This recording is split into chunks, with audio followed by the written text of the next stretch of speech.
Duhet të them vllazërisht gjithë atyre që në shtator nuk do rikthehen në parlament që unë u mirëkuptoj plotësisht mërzinë për humbjen e garës individuale. Nuk ka garë individuale që mund ta humbasësh pa u mërzitur. Edhe kur luan me fëmijët me top. Ke një moment mërzie nëse kupton që ti si je më ai i pari dhe ata nuk janë më ai të vegjël, prandaj u munde.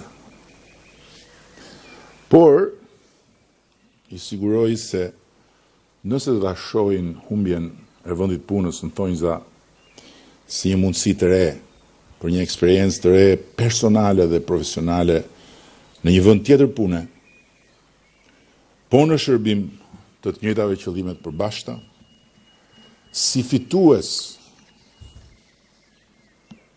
të mandatit historik të 11 majit, atëherë jo vetëm që do të vazhdojnë të jenë të dobishëm, shumë dobishëm për këtë familje dhe për Shqipërinë, po do të pasurojnë karrierën e tyre politike e profesionale, dhe nëse dëshirojnë të rikthehen në kuvend, do mund të garojnë përsëri në të ardhmen.